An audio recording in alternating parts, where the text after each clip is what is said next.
नित्यानंदा महाप्रभु appearance day महोत्सव की श्रीला प्रभुपाद की अनंत कोटि वैष्णव वृंद की हिताई सिद्धनाथ गौर प्रेमानंद हरे कृष्णा इनकी ரொம்ப விசேஷமான நாள் தெலுங்குல சொல்லுவாங்க பர்வ தினம் அப்படினு சொல்லுவாங்க ஸோ இந்த பிருத்திவியில் இந்த பூமியில் வந்து நம்ம உண்மையாக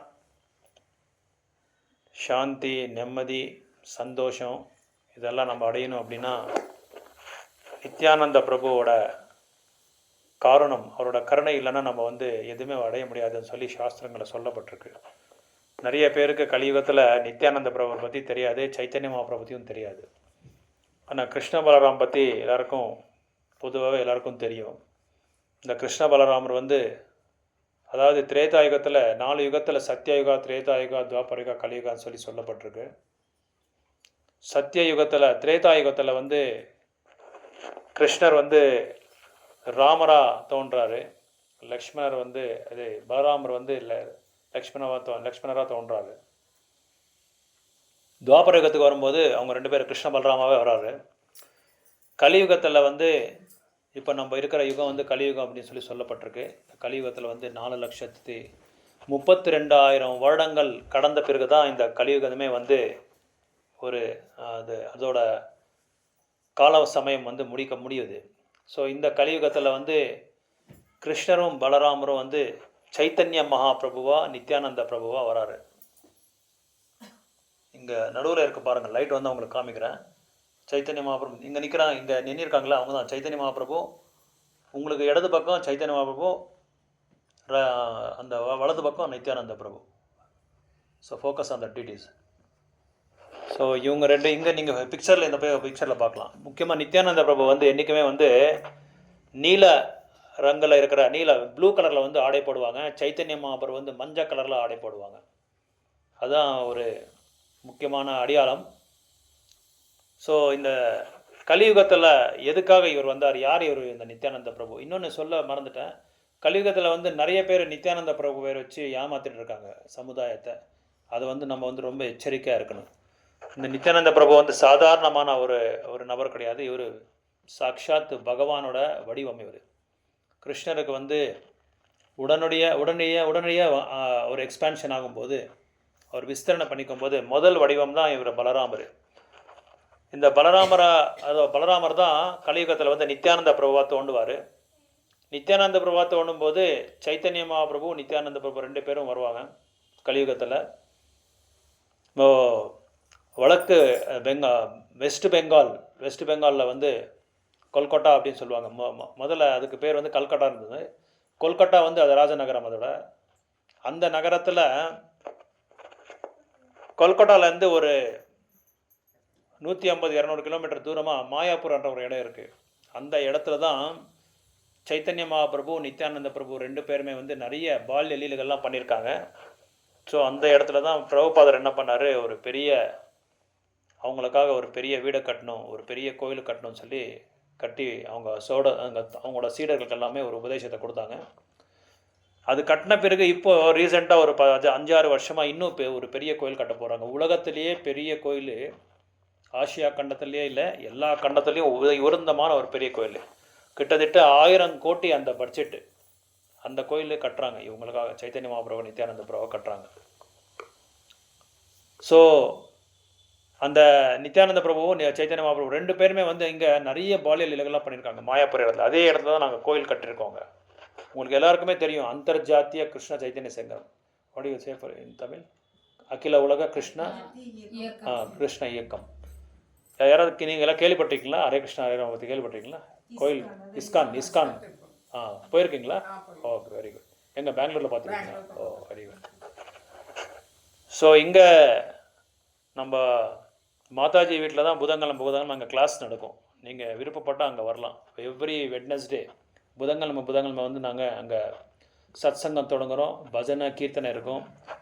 பக்தி வழிபாடு எப்படி பண்ணணும், சாஸ்திரங்களை பிரகாரமாக எப்படி நடக்கணுன்றது எல்லாமே அங்கே நாங்கள் சரளமாக உங்களுக்கு சொல்லி கொடுக்குறோம். அது மட்டும் இல்லாமல் நம்ம இல்லற வாழ்க்கையில் வந்து எப்படியெல்லாம் நம்மளோட பிரச்சனை வந்து தீர்க்கறதுக்கு என்ன வழின்றது கூட நம்ம வந்து அதுக்கு ஒரு சொல்யூஷன் கூட கொடுக்குறோம், பரிகாரத்தை கூட கொடுக்குறோம். விருப்பப்பட்டவங்க நீங்கள் கீதா மாதை உங்களை வந்து இது பண்ணால் அவங்க கூட்டிகிட்டு வருவாங்க அவங்க வீட்டுக்கு. அது மட்டும் இல்லாமல் எவ்ரி சாட்டர்டே சனிக்கிழமை சாயங்காலம் வந்து வேணுகோபால சுவாமி கோயில் உங்களுக்கு எல்லாருக்கும் தெரியும் நினைக்கிறேன் இல்லையா, உங்கள் மூக்கானப்பள்ளியில் இருக்கிற வேணுகோபால சுவாமி டெம்பிள். அந்த கோயிலில் கூட சனிக்கிழமை சாயங்காலம் வந்து நிகழ்ச்சி நடக்குது. ஸ்லோகா பகவத்கீதா ஸ்லோகா ரெசிட்டேஷன், அப்புறம் வந்து ஹியூமன் இது கீதாவோட உபன்யாசம், பஜன்ஸு, கீர்த்தன்ஸ் எல்லாமே நடக்குது. ஸோ கூடிய சீக்கிரத்தில் இந்த ஏரியாவில் கூட ஒரு கிளாஸ் வந்து ஓப்பன் பண்ணுறதுக்காக முயற்சி பண்ணிகிட்ருக்கோம். உங்களோட கோஆப்ரேஷன் வேணும், உங்களோட ஒத்துழைப்பு இருந்தால் நம்ம எல்லாம் பண்ணலாம். பொதுவாக என்ன பண்ணுறாங்கன்னா மக்கள் எல்லாமே அவங்களோட வாழ்க்கையில் நிறைய கஷ்டங்களை வந்து ஃபேஸ் பண்ணிகிட்டே இருக்காங்க. ஆனால் இந்த கஷ்டங்கள் எப்படி வருதுன்றது வந்து காரணம் இல்லாமல் நம்ம வந்து அந்த கஷ்டத்தை சமத்திட்டுருக்கோம். அதுக்கு பரிகாரம்தான் கிருஷ்ணர் என்ன சொல்கிறாருன்னா, கலியுகத்தில் பகவானோட நாமத்தை வந்து உச்சரிக்கணும் அப்படின்னு சொல்கிறாங்க. கலே தோஷ நிதிராஜா அஸ்தி ஏகோன் மகாகுணான் கீர்த்தனாதேவ கிருஷ்ணஸ்ய முக்த சங்க பரம்பிரஜித் அப்படின்னு சொல்கிறாங்க. கலியுகத்தில் வந்து கலியுகம் எல்லாமே தோஷம் உள்ளது, தோஷம் நிறைஞ்சது. இப்படி தோஷம் நிறைஞ்ச ஒரு யுகத்தில் கூட ஒரு சுவர்ணமான ஒரு ஆப்பர்ச்சுனிட்டி, ஒரு வாய்ப்பு, ஒரு தங்கமான ஒரு வாய்ப்பு நம்மளுக்கு என்னென்னா, பகவானோட நாமத்தை நம்ம வந்து வீட்டிலே இருந்து சொல்லலாம்.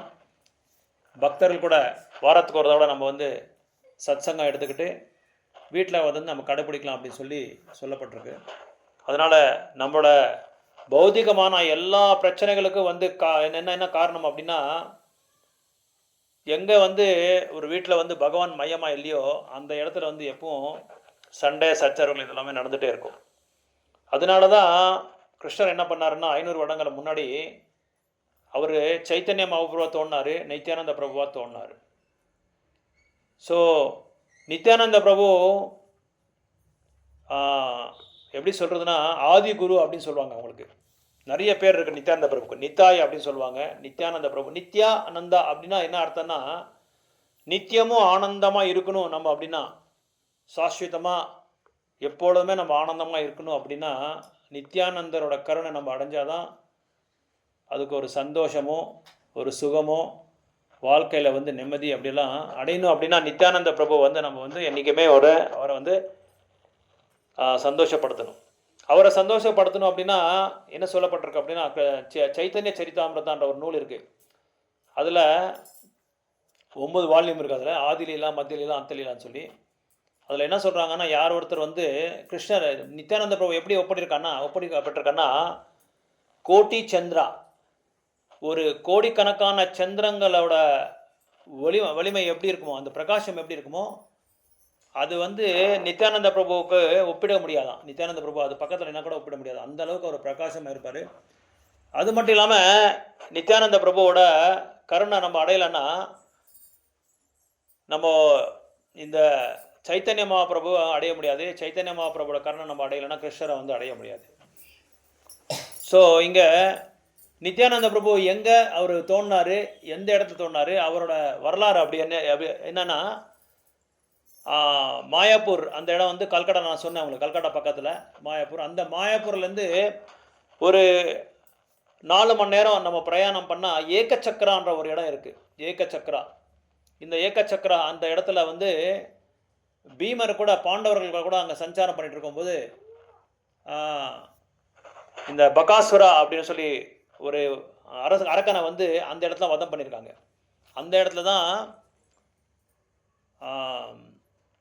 இவர் நித்யானந்த பிரபுவோட பர்த் பிளேஸ். அது ஏக்கச்சக்கரா அப்படின்றது ரொம்ப ஒரு ஹிஸ்டாரிக்கல் பிளேஸ், சாரித்திரகமான வரலாறு அங்கே இருக்குது. அங்கே நீங்கள் எங்கே போனாலும் பாம்பு இருந்துகிட்டே இருக்கும், உங்கள் கூடயே வந்துட்டு இருக்கும், ஆனால் யாரையும் கடிக்காது. அது ஒரு விசேஷம் அங்கே ஏக்கச்சக்கரால்.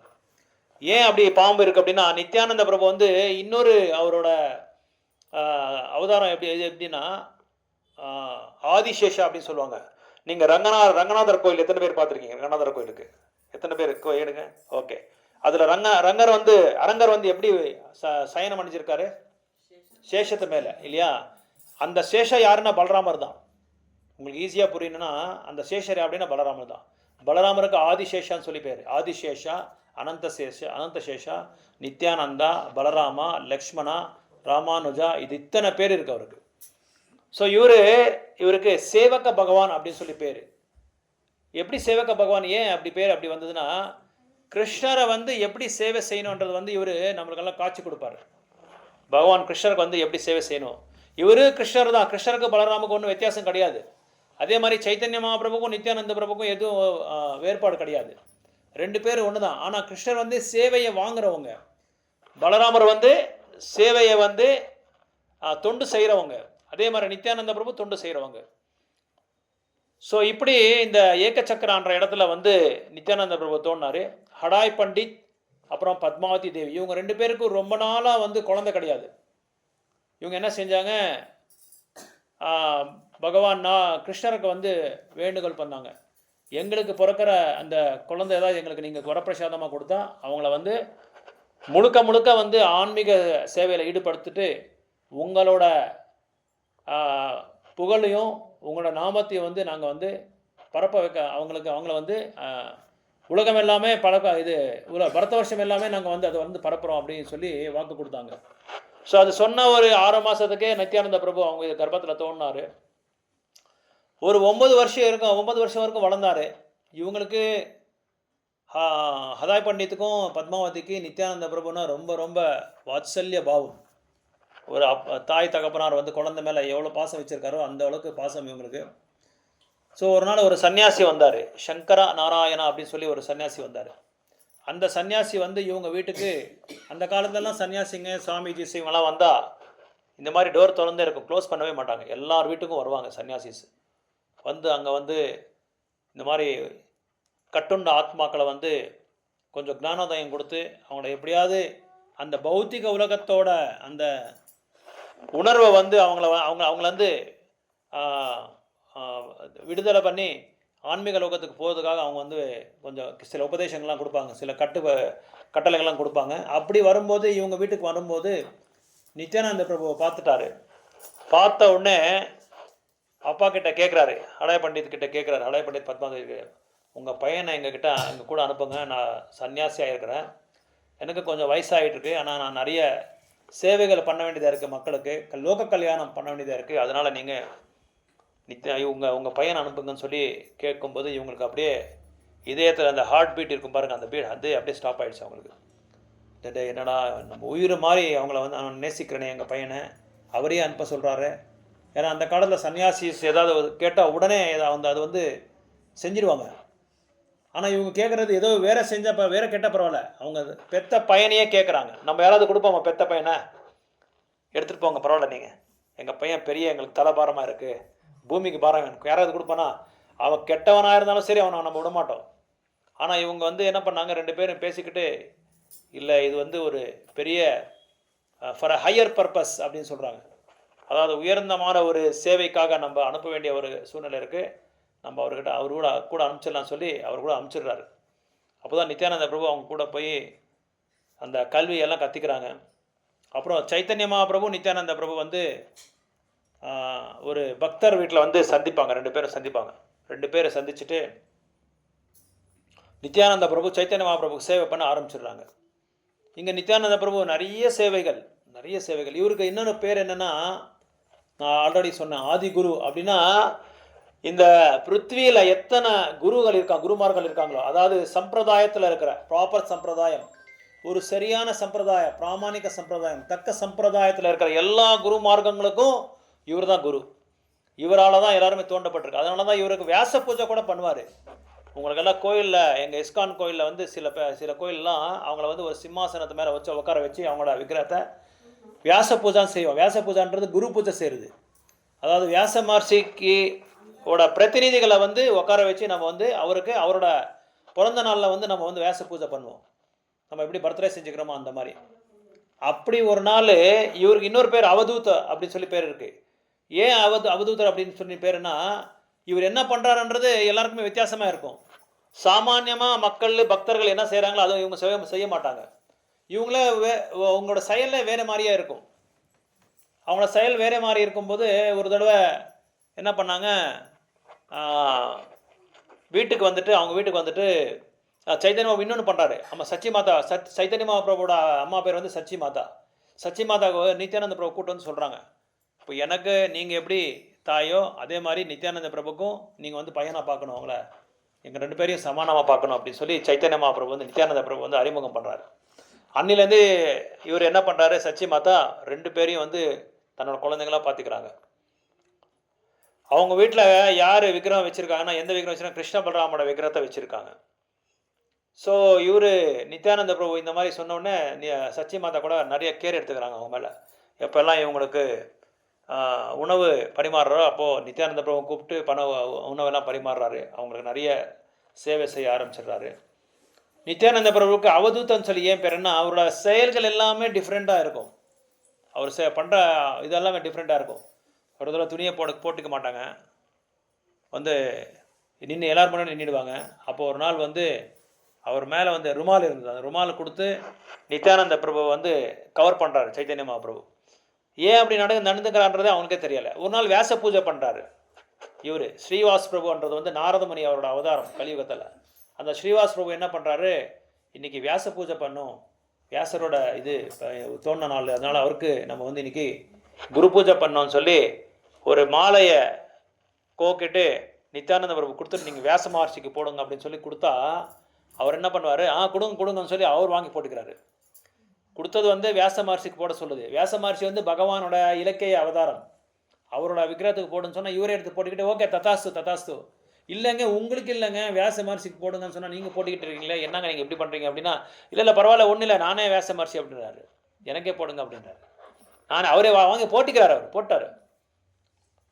அந்த அப்புறமா சைத்தன்ய மகாபிரபு வந்தோடனே வியாச மகர்ஷிக்கு ஒன்றுமே புரியல, இவர் என்ன இப்படி பேசுகிறாரு, என்ன இப்படி இவரோட நடவடிக்கையே அவருக்கு புரியல.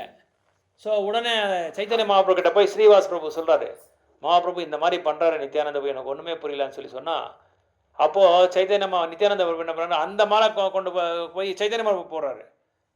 மறுபடியும் ஸ்ரீவாஸ் பிரபு சொல்லிகிட்டே இருக்காரு, இது வியாச மகர்ஷிக்கு போடணும், அவரோட பிறந்த நாள் அப்படின்னா. இல்லை அவர் யார் உங்களுக்கு தெரியாதா, சைத்தன்ய மகாபிரபு யார், அவரே தான், வியாச மகர்ஷி தான் அவர் அப்படின்னு சொல்கிறாரு.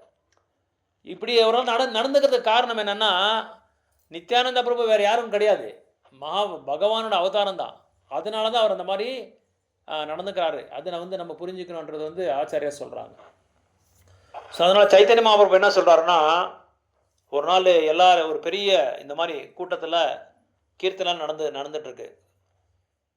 அந்த கூட்டத்தில் வந்து சைத்தன்ய மகாபிரபு என்ன சொல்கிறாருன்னா, அவரோட உள் ஆடையை வந்து எடுத்துக்கிட்டு நூலாக பிரிக்கிறாங்க.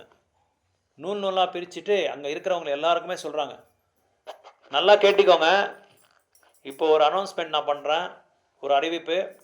இந்த நித்யானந்த பிரபுவோட துணி வந்து மகாபிரசாதம், இதை வந்து உங்களுக்கு ஒரு நூலாக நான் உங்களுக்கு கொடுக்க போகிறேன். இந்த நூலை நீங்கள் என்ன செய்யணும், கையில் கட்டிக்கணும். கையில் கட்டிக்கிட்டு ஒரு நாள் இல்லாமல் ஒரு நாள் தவறாமல் அதை வந்து நீங்கள் வந்து அதுக்கு வந்து தண்டவாத் பண்ணணும், அதுக்கு வந்து நீங்கள் கும்பிடு போடணும். இது ஏன் இது சொல்கிறேன்னா, நித்யானந்த பிரபுவோட கருணை, அவரோட அனுகிரகம், அப்படி அனுகிரகம் இல்லைன்னா 100% நம்ம பக்தி சேவையில் வந்து முன்னேற முடியாது. நான் அதனால தான் அடிக்கடி நம்ம எங்கள் பக்தர்கள் அடிக்கடி சொல்வேன், உங்களுக்கு ஏதாவது ஒரு காரியம் ஆகணும்னா நித்யானந்த பிரபு ப்ரே பண்ணுங்க. ஸோ நித்யானந்த பிரபுனா நிறைய பேர்கள் இருக்குது, அதில் நீங்கள் கன்ஃபியூஸ் ஆகிடக்கூடாது. சமுதாயத்தில் வந்து நிறைய போலி நித்யானந்த பிரபு நிறைய பேர் இருக்காங்க. அந்த நித்யானந்த பிரபு வேற, இந்த நித்யானந்த பிரபு வேற. இந்த நித்யானந்த பிரபு சாக்ஷாத் பகவான்.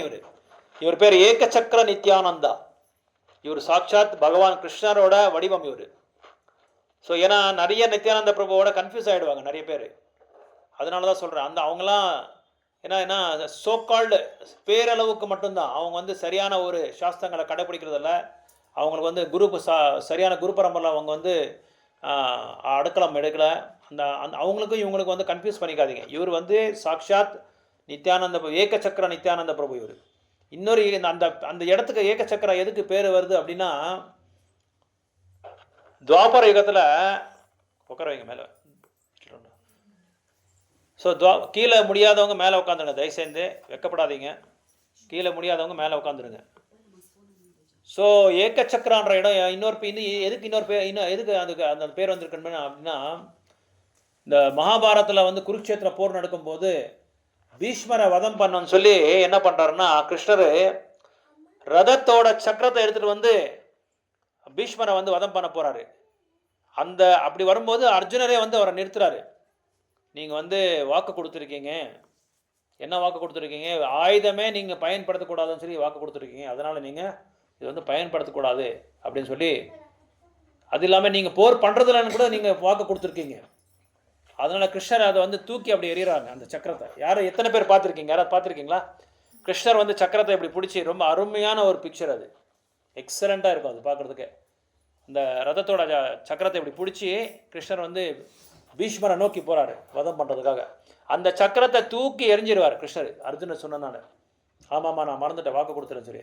அந்த சக்கரம் போய் எங்கே விழுது அப்படின்னா, டெல்லியிலேருந்து போய் கொல்கட்டாவில் விழுது. கொல்கட்டாவில் மாயாப்பூர்லேருந்து ஒரு 4 மணி நேரம் பயணம், 4-5 மணி நேரம் பயணம், அந்த இடத்துல போய் விழுது. அந்த இடத்துல தான் ஏக்க சக்கரான்ற பேர். அதுக்கு தான் அதனால ஏக்க சக்கரான்னு சொல்லி பேர். அந்த ஒரு சக்கரம் அங்கே விழுதுனால அதுக்கு ஏக்க சக்கரான்னு சொல்லி இன்னொரு பேர் அதுக்கு. ஸோ இப்படி நித்யானந்த பிரபுவோட பால்ய லீலைகள் வந்து நிறைய இருக்குது.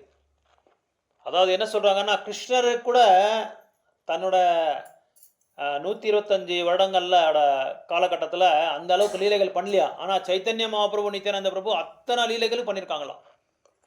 இன்னும் அதோட அதிகமாக பண்ணியிருக்காங்களாம் அந்த லீலைகள், பால்ய லீலைகள் வந்து. ஸோ அப்படி அந்த அவரோட துணியை வந்து உள் துணியை வந்து எல்லாருக்கும் கொடுத்து எல்லாருக்கும் கட்டிக்க சொல்கிறாங்களா. அவங்க கட்டிக்கிட்டு நீங்கள் இதை வந்து கும்பிடுங்க, நித்யானந்த பிரபு இதுக்கு வந்து எந்த விதமான வேறுபாடு கிடையாது. அதனால் ஏன் இது சொல்கிறாங்க அப்படின்னா, நித்யானந்தர் பிரபுவை வந்து அடையலைன்னா, அவங்களோட ஆசிரியம், அவங்களோட அடக்கணம் நம்மளுக்கு இல்லைன்னா, நம்ம வந்து பக்தியிலே இல்லை, எதுலேயும் நம்ம வந்து முன்னேற முடியாது. இது நிறைய பேருக்கு தெரியாது. சைத்தன்ய மகாபிரபு, நித்யானந்த பிரபு நிறைய பேர் தெரியாது. இது 500 வருடங்கள் முன்னாடி நடந்திருக்கிறது. அதுக்கு முன்னாடி தான் அவங்க வந்து தோன்றிருக்கிறது. ஸோ அதனால் இந்த நித்யானந்த பிரபு, சைத்தன்ய மகாபிரபு அது சொல்கிறாரு, என்ன நீங்கள் அடையணும் அப்படின்னா, நம்ம பாணிஹட்டி ப்ரோக்ராம் கூட நம்ம பண்ணுறோம். பாணிஹட்டி என்று சொல்லி ஒரு ப்ரோக்ராம் இருக்குது. அதில் ரகுநாத பட்டகோஸ்வாமி என்ற ஒரு பக்தர் என்ன பண்ணுறாருன்னா, சைத்தன்ய மகாபிரபு வந்து நேராக வந்து அணுகிறாரு. நேராக வந்து அப்ரோச் பண்ணி, நான் உங்கள் கூடயே வந்துடுறேன், உங்களுக்கு நான் அசிஸ்ட் பண்ணுறேன் அப்படின்னு சொல்லும்போது, இல்லை நீ முதல்ல போய் நித்யானந்த பிரபுவோட வந்து அவரை வந்து சந்தோஷப்படுத்திட்டு, அவர் வந்து ஓகே அப்படின்னு சொன்னால் நான் உங்களை வந்து ஏற்றிக்கிறேன் அப்படின்னு சொல்கிறார். அதாவது கிருஷ்ணரை வந்து நேரடியாக நம்ம வந்து பக்தி தொண்டு பண்ண முடியாது. அவரோட பக்தரோட மூலமாக தான் நம்ம வந்து கிருஷ்ணரை அடைய முடியுமே தவிர, நேரடியாக நம்ம வந்து கிருஷ்ணருக்கு வந்து பக்தி பண்ண முடியாது. அதான் இந்த இதில் வந்து இந்த பாடம் நம்மளுக்கு சொல்லிக் கொடுக்குறாங்க. ஸோ ரகுநாத பட்டகோஸ்வாமி என்ன பண்ணுறாரு, நித்யானந்த பிரபு பார்க்குறாரு. நித்யானந்த பிரபு பார்த்துட்டு, பாணிஹட்டின்னு சொல்லி ஒரு இடம் இருக்குது. இதுவும் மாயாப்பூர் பக்கத்தில் தான் இருக்குது. இது பேர், அந்த ஊர் பேரே பாணிஹட்டி அப்படின்னு சொல்லி, எங்கே தண்ணி இருக்கோ அது பேர் பாணிஹட்டி அப்படின்னு சொல்லுவாங்க. ஸோ அந்த இடத்துல வந்து பாணிஹட்டி பக்கத்தில் நித்யானந்த பிரபு உட்காந்துருக்காரு. நான் ரகுநாத பட்டகோஸ்வாமி பார்க்குறாரு. பார்த்த உடனே அவருக்கு வந்து தண்டவாத் வணக்கங்கள் செலுத்துறாங்க. நித்யானந்த பிரபு வேணுன்ட்டு, தூரமாக இருந்து நீ வந்து என்னை ஏமாத்துறியா, என்னை தூரமாக இருந்து நீ வந்து வணங்குறியா அப்படின்னு சொல்லி இன்னொரு ஆளை கூப்பிட்டு அவர் சொல்லி அனுப்புகிறாரு. அவரை கூப்பிட்டு வந்து, உனக்கு வந்து நீ தூரம் என்னை பார்க்காம என்னை கண்டுக்காம நீ அங்கே தூரமாக இருந்து நீ வந்து வணக்கம் போடுற, அதனால் உனக்கு ஒரு பெரிய தண்டம் கொடுக்க போகிறேன் உனக்கு, அதுக்கு பேரே தண்டலீலா அப்படின்னு சொல்லி பேர். அப்போ நித்யானந்த பிரபு சொல்கிறாரு, நீ பண்ண இந்த தப்புக்கு வந்து இந்த சுட்டு வட்டாரத்தில் எத்தனை கிராமங்கள் இருக்கோ எல்லாரையும் கூப்பிட்டு நீ வந்து பெரிய விருந்து கொடுக்கணும். இப்போ கீதா மாதாஜி இவங்கெல்லாம் அவங்களோட ஃபேமிலி எப்படி நம்மளெல்லாம் கூப்பிட்டு இங்கே உட்கார வச்சு கிருஷ்ண கதையை பேச வச்சு, நித்யானந்த பிரபுவோட அவரோட தோன்ற நாள் இங்கே நம்ம பண்ணுறது ரொம்ப விசேஷம். மூக்கண்டப்பள்ளியில், இந்த மூக்கண்டப்பள்ளி நிலத்தில் வந்து நம்ம இங்கே பண்ணுறோம்னா ரொம்ப ரொம்ப விசேஷம். ஆல்மோஸ்ட் எத்தனையோ வருஷம் இங்கே யாருமே பண்ணாமல் இருந்தது இன்றைக்கி அவங்களால நம்மளுக்கு இந்த வாய்ப்பு கொடுத்துருக்கு. அதனால் நம்ம எல்லாமே அவங்களுக்கு வந்து கடமைப்பட்டிருக்கோம். ஸோ ஏன்னா ஒரு வீட்டில் வந்து எல்லா காரியங்களும் எல்லாமே விட்டு அதெல்லாமே தனிப்பட்ட முறையில் வந்து எல்லாம் அது வந்து ஓரம் கட்டிட்டு அவருக்காகவே நம்ம வந்து டைமை வந்து அலாட் பண்ணுறோம் பாருங்கள். அது வந்து ரொம்ப பெரிய விஷயம். எல்லாராலையும் அது முடியாது. அந்த காரியத்தை இவங்க கீதா மாதாஜி, அப்புறம் வந்து கார்த்திக் பிரபு, பிரதிமா மாதாஜி, தேஜா மாதாஜி, இவங்கெல்லாம், அப்புறம் தசரத பிரபு, இவங்கெல்லாம் அந்த வாய்ப்பை நம்மளுக்கு கொடுத்துருக்காங்க. அவங்களுக்கு வந்து நம்ம கடமைப்பட்டிருக்கோம். அவங்களுக்காக நம்ம பிரார்த்தனை பண்ணணும். அவங்களோட வாழ்க்கையில் வந்து நல்லா பக்தி தொண்டு வந்து நல்லா வளர்ச்சி ஆகணும். அதே மாதிரி உங்களோட பக்தி வாழ்க்கையிலையும் நம்மளோட பக்தி தொண்டிலும் நித்யானந்த பிரபுவோட அவரோட கருணை நம்மளுக்கு வேணும். அவருக்கு வந்து நம்ம பிரார்த்தனை பண்ணிக்கலாம். இன்றைக்கி நித்யானந்த பிரபு நம்ம பிரார்த்தனை பண்ணலாம். நம்ம வாழ்க்கையில் எப்பவும் நம்ம சுகமாக சந்தோஷமாக நிம்மதியாக சாந்தியாக நம்ம வாழணும். நம்ம பக்தி தொண்டு பண்ணுறதுக்கு எந்த விதமான தடை இருக்கக்கூடாது. அதை வச்சு நம்ம வந்து அப்படி அந்த மாதிரி பிரார்த்தனை பண்ணலாம். எல்லாருமே ஆரோக்கியமாக இருக்கணும். எந்த ஒரு நோய் நம்மளுக்கு வரப்போ வந்தால் கூட அது பகவானோட கருணையினால் அது வந்து சீக்கிரமாக குணமாகி மறுபடியும் நம்ம வந்து பக்தி தொண்டில் வந்து அதில் வந்து நம்ம கண்டினியூ தொடர்ந்து நம்ம பண்ணணும்னு சொல்லி நம்ம பிரார்த்தனை பண்ணலாம். ஸோ இந்த நித்யானந்த பிரபு ஓட இந்த லீலைகள் வந்து நிறைய இருக்குது சைத்தன்ய சரிதாமத்தில். ஏன்னா இப்போ நம்மளோட நெக்ஸ்ட் நிகழ்ச்சி கரண்ட் பவருக்காக நம்ம வெயிட் பண்ணிகிட்ருக்கோம். பார்க்கலாம் நித்யானந்த பிரபு என்ன பண்ணுறதுன்னு தெரியல. ஸோ நெக்ஸ்ட் அபிஷேகம் நம்ம ஸ்டார்ட் பண்ண போகிறோம். அதுக்கப்புறம் அபிஷேகம் ஆன பிறகு மகா மங்களார்த்தி இருக்கும், அப்புறம் பிரசாதம் இருக்கும். தயவுசெய்து எல்லோரும் உட்காந்து நல்லா பாருங்கள். இந்த அபிஷேகம் நீங்கள் பார்க்குற மாதிரி கோயிலெல்லாம் பார்க்குற மாதிரி அபிஷேகம் இருக்காது, ரொம்ப டிஃப்ரெண்ட்டாக இருக்கும் இந்த அபிஷேகம். ஸோ இங்கே ஒரு சின்னதாக நம்ம பண்ணியிருக்கோம். ஸோ லாஸ்ட் டைம் நம்ம ஜென்மாஷ்டமியில் இங்கே வேணுகோபால் சாமி கோயிலில் அடிக்கடி ரெகுலர் ப்ரோக்ராம்ஸ் நடக்கும். நீங்கள் எல்லாருமே கண்டிப்பாக வாங்க அந்த ப்ரோக்ராம்ஸ்க்கு. எல்லாமே புதுசாக வந்திருக்கிறவங்க உங்கள் பக்தி தொண்டெல்லாம் எப்படி பண்ணுறதுன்னு நாங்கள் சொல்லிக் கொடுக்குறோம். நாங்கள் பல வருஷங்களாக எங்கள் குருமார்களை வந்து நாங்கள் கடைப்பிடிச்சிட்ருக்கோம். எப்படியெல்லாம் பண்ணணும், வாழ்க்கையில் என்னென்னலாம் பண்ணணும், ஒரு மனித வாழ்க்கையாக ஒரு மாணவராக நம்ம செய்ய வேண்டிய கடமை என்ன, பகவான் நம்மக்கிட்டேருந்து என்ன எதிர்பார்க்குறாங்க. வெறும் 3 வேளை நம்ம வந்து உணவு சாப்பிட்றது, வாழ்க்கையை நடத்துறது, இதுதான் நம்ம வாழ்க்கையா இல்லை வேறு எதாவது இருக்கான்றது வந்து சாஸ்திர நூல்களில் சொல்லப்பட்டிருக்கு. அப்போ நம்மளுக்கும் விலங்குகளுக்கு வந்து வித்தியாசமே இல்லாத போயிடும். அதனால் நம்மளுக்கு இந்த மனித வாழ்க்கை கொடுத்துருக்கிறது எதுக்கு அப்படின்னா, தர்மத்தை நம்ம வந்து தர்மத்தை வந்து நம்ம வந்து கைங்கரியம் பண்ணணும் பகவானுக்கு. அந்த தர்மம் ஏதோ நீங்கள் நினைக்கிற மாதிரி பெரிய காட்டுக்கு போய் தபஸ்யை பண்ணுறதோ, இல்லை கோயிலில் போய் சன்னியாசத்தை எடுத்துகிட்டு போய் உக்காந்து எல்லாமே விட்டு எனக்கு யாருமே வேண்டாம் அப்படின்னு சொல்லி உட்காரதே கிடையாது. சிம்பிளாக சாதாரணமாக நம்ம வீட்டிலே இந்த மாதிரி அப்போ அடிக்கடி நம்ம இந்த மாதிரி ஒரு நிகழ்ச்சிகளை வந்து நம்ம தொடங்கலாம். இந்த மாதிரி நிகழ்ச்சிகளை வந்து நம்ம ஆர்கனைஸ் பண்ணலாம். உட்காந்த இடத்துல நம்ம பகவானோட நாமத்தை ஹரே கிருஷ்ண மந்திரத்தை சொல்லலாம். ஏன்னா கலியுகத்தோட உண்மையான ஒரு தர்மம் என்ன அப்படின்னா பகவானோட நாமத்தை சொல்கிறது தான். நாம சங்கீர்த்தனம் எஸ்யா சர்வ பாப பிரணஷ்யத்தை அப்படின்னு சொல்லி பாகவதமில் சொல்லப்பட்டிருக்கு. லாஸ்ட் ஸ்லோகத்தில் பாகவதத்தோட சாரம், பகவத்கீதையோட சாரமே வந்து நாமத்தை சொன்னாலே போதும், பகவானோட நாமத்தை சொன்னாலே போதும். நம்ம கிட்ட இருக்கிற தோஷங்கள் எல்லாமே தோஷங்கள் போயிடும். நிறைய பேர் வந்து ஏதாவது தோஷங்கள் இருந்தால் ஒரு ஜோதிஷரை பார்ப்பாரு, அஸ்ட்ராலஜரை பார்ப்பாங்க. அவங்க என்ன பண்ணுவாங்க, நீங்கள் அங்கே போங்க இங்கே போங்க இந்த பரிகாரம் பண்ணுங்க அப்படின்னு சொல்லி பணத்தையும் வாங்கிட்டு அவங்க சொன்னதும் எதுவும் ஆகாது அது. ஸோ அந்த பரிகாரம் பண்ணுங்க இந்த பரிகாரம் நிறைய பேரை நான் பார்த்துருக்கேன். எனக்கு தெரிஞ்ச ஒரு திருப்பதியில் ஒரு பக்தர் வந்து சரியாக 50,000 ரூபாய் செலவழிச்சிருக்காங்க ஒரு ஜோதிஷர் சொன்ன மாதிரி செஞ்சுட்டு. 50,000 ரூபாய், 5 ரூபாய் 10 ரூபாய், 5,000 10 ரூபாய் இல்லை, 50,000 ரூபாய் செலவழிச்சிருக்காங்க. அவங்க சொல்கிறது கரெக்டாக சொல்லி. அதனால் யாரையும் நம்பாதீங்க. எல்லா தோஷத்துக்கும் அப்பாற்பட்டது இந்த நாம சங்கீர்த்தனம். உண்மையாக நீங்கள் வந்து பிரயோகம் பண்ணும் அப்படின்னு சொன்னால் இந்த நாம சங்கீர்த்தனத்தை 6 மாதம் நீங்கள் பண்ணி பாருங்கள், எல்லாமே சரியாயிடும். ஏன்னா இந்த நாம சங்கீர்த்தனம் என்ன அதோட இது ரிசல்ட்ஸ் எப்படி வருதுன்னா, பலன் எப்படி வரும்னா, அந்த நாம சங்கீர்த்தனம் பண்ண நம்மளோட மனசு வந்து கண்ட்ரோலில் வந்துடும். நம்ம மனசு வந்து கண்ட்ரோலில் பண்ண உடனே நம்ம எதை வேணாலும் எந்த பிரச்சனை வந்தாலும் ஈஸியாக நம்ம வந்து அதை வந்து டேக்கிள் பண்ணுறதுக்கு ஹேண்டில் பண்ணுற அளவுக்கு நம்மளுக்கு வந்து ஒரு அறிவு கொடுத்துருவார் பகவான், இன்டெலிஜென்ஸை கொடுத்துருவார். அதனால் இப்போ 3 தடவை நம்ம எல்லாருமே இங்கே வந்தவங்க எல்லாரோட ஆரோக்கியத்துக்காக, சந்தோஷத்துக்காக, திருப்திக்காக நம்ம வந்து 3 தடவை ஹரே கிருஷ்ண மந்திரத்தை சொல்லலாம். அதே மாதிரி கீதா மாதாஜி ஃபேமிலி அவங்க வந்து நல்லா வளர்ச்சி ஆகணும். இங்கே வந்தவங்க எல்லா பக்தரோட ஃபேமிலி வந்து நல்லா வளர்ச்சி ஆகணும், அங்கே எல்லாமே ஆரோக்கியமாக இருக்கணும், சந்தோஷமாக இருக்கணும்னு சொல்லி நம்ம 3 தடவை ஹரே கிருஷ்ண மந்திரத்தை சொல்லலாம். நீங்கள் உங்களுக்கு ஏதாவது பிரார்த்தனை இருந்தால் நீங்கள் பிரார்த்தனை பண்ணிக்கோங்க. இந்த மந்திரத்தை சொல்லி அந்த பிரார்த்தனை வந்து பழிக்கணும் அப்படின்னு சொல்லி நீங்கள் நித்யானந்த பிரபு வந்து ப்ரே பண்ணிக்கோங்க. எங்களுக்கு நல்ல பக்தியை கொடுங்க, நாங்கள் பண்ணுற பக்திக்கு எந்த விதமான தடை இருக்கக்கூடாதுன்னு சொல்லி நீங்கள் பிரார்த்தனை பண்ணலாம். 3 தடவை நான் சொல்கிற மாதிரி அப்படியே சொல்லுங்கள். ஹரே கிருஷ்ணா ஹரே கிருஷ்ணா கிருஷ்ண கிருஷ்ணா ஹரே ஹரே ஹரே ராம ஹரே ராம ராம ராம ஹரே ஹரே ஹரே கிருஷ்ணா ஹரே கிருஷ்ணா கிருஷ்ண கிருஷ்ணா ஹரே ஹரே ஹரே ராம ஹரே ராம ராம ராம ஹரே ஹரே ஹரே கிருஷ்ணா ஹரே கிருஷ்ணா கிருஷ்ண கிருஷ்ணா ஹரே ஹரே ஹரே ராம ராம ராம ஹரே ஹரே. हरिनाम संकीर्तन महायज्ञ की, नित्यानंद प्रभु अपीयरेंस डे महा महोत्सव की, श्रील प्रभुपाद की, श्रील गुरुदेव की, गौर प्रेमानंदे. கீதா மாதாஜி 5:30 மணிக்கு கரண்ட் போச்சு, அழுதுகிட்டே இருந்தார், உள்ளுக்குள்ளே அழுதுட்டு இருந்தார். எங்கள் வீட்டில் பண்ணும்போது இப்படி ஆகணுமா, ஏன்னா 2 தடவை அந்த மாதிரி ஆயிடுச்சு. இன்னும் எங்கள் வீட்டில் பண்ணும்போது இப்படி ஆகணுமான்னு சொல்லி நான் எதுவுமே பேசலை. ரொம்ப டென்ஷன் ஆகிட்டாரு. பிரதிமா மாதாஜி சொல்லிட்டு இருந்தாரு, அவர் இபி ஆஃபீஸ் ஃபோன் பண்ணாரு, கேட்டாரு, ஃபாலோ பண்ணிட்டாரு. அப்பா தசரா அப்புறம் பாருங்க எப்படி இருக்கு பாருங்க. நித்யானந்த பிரபு எத்தனை பேரை வந்து என்கேஜ் பண்றாங்க பாருங்க. அப்பா போய் கவுன்சிலர் கிட்ட சண்டை போட்டு எப்படியாவது இந்த நிகழ்ச்சி வந்து ரொம்ப சந்தோஷமா வெற்றிகரமா நடக்கணும்னு சொல்லி இத்தனை பேர் கஷ்டப்பட்டிருக்காங்க. ஸோ தசரத் பிரபு ஃபேமிலி கி ஜெய், ஹரே கிருஷ்ண மகாமந்திர கி ஜெய்.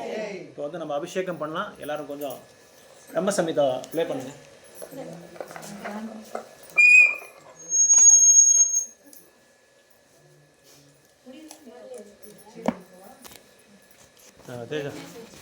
பேக்ல வாழ்க்கை